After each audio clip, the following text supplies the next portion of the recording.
I'm Barbara Keisman, and today I wanted to speak from my heart.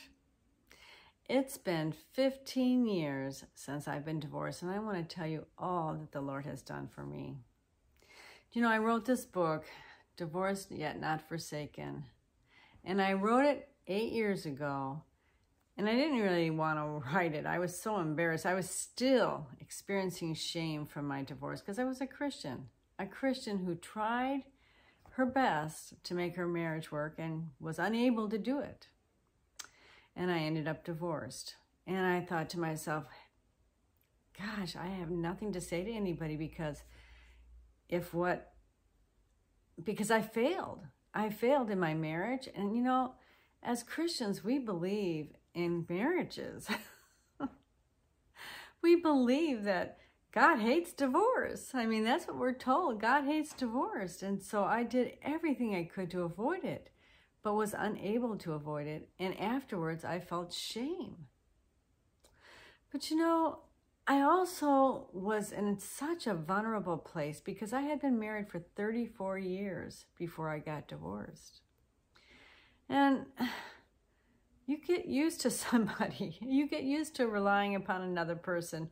And overnight, my children were all 18 and over. My husband left. So overnight, I had an empty house. And I hadn't really been a career woman.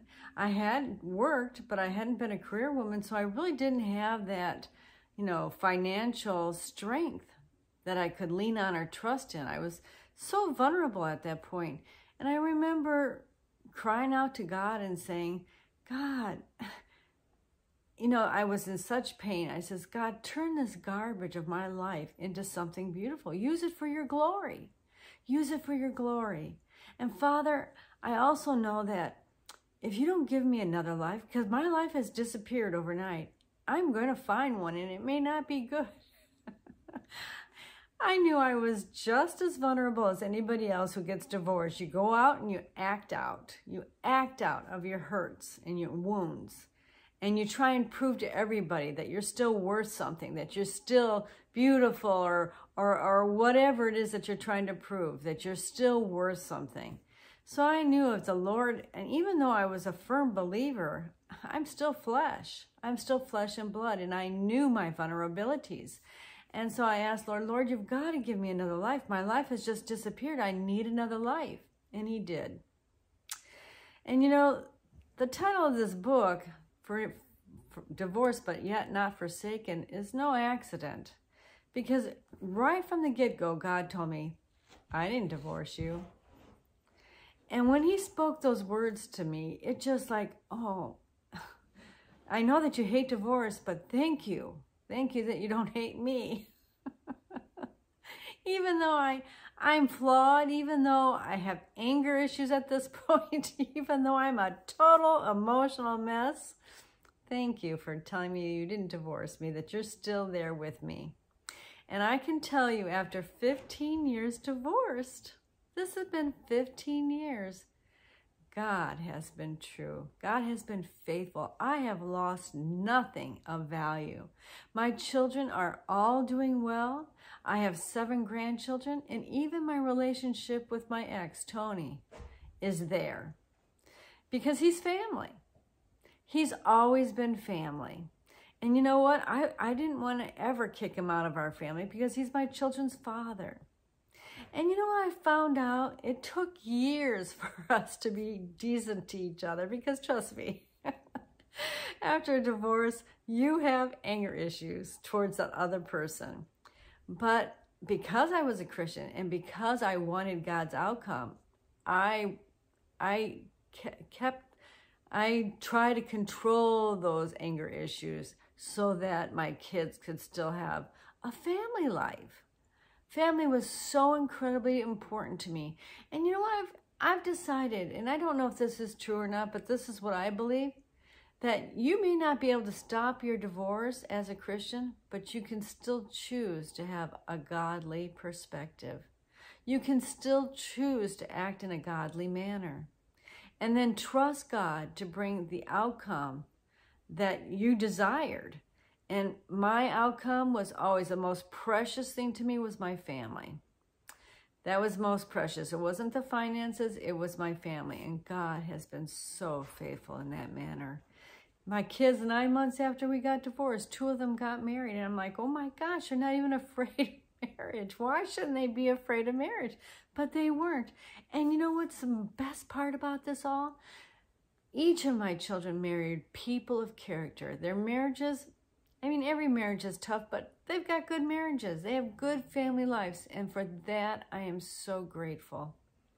I will say this, that since I've been divorced, I've started a business. I've written 3 books. I have 7 grandchildren.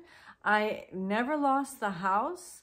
I've never been late on a payment on anything.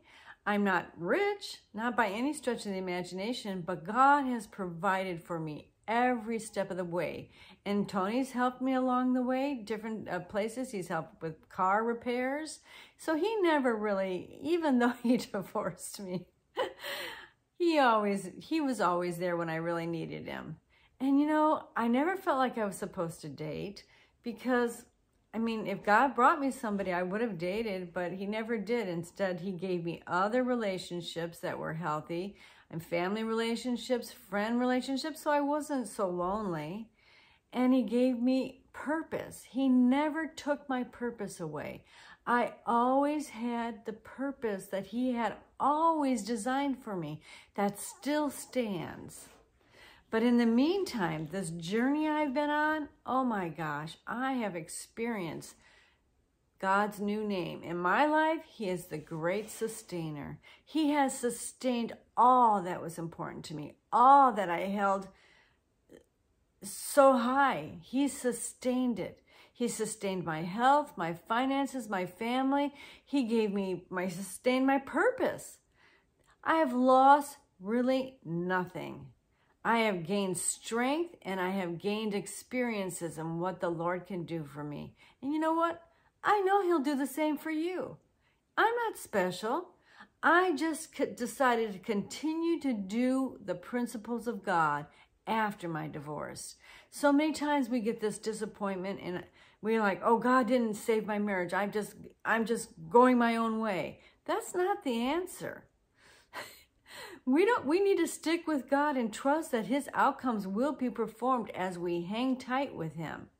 And it takes faith, because I'm telling you, you just don't think your dreams are ever going to come to pass again. You think, I've lost my dream, and how do I get a new one? I'm going to have to take things into my own hands. But you know what? That's not going to ever work. You got to do things. You got to continue to do things God's way. And he will bring your dreams to pass. He will give you new dreams. He will bring back old dreams. God is in charge of dreams. He's in charge of purposes, and he's in charge of making sure that those ashes of your life, that he is in charge of turning them into something beautiful. And you know what? That's what he's done for me. He's taken the ashes of my life and he's created beautiful things. And he'll do the same for you if you trust him, if you continue to hang tight with him, if you continue to walk that hard, narrow path and just stay true to him. Watch what he will do for you. Watch what he will do for your family. I can testify that God is faithful, that he never failed nor forsaken me.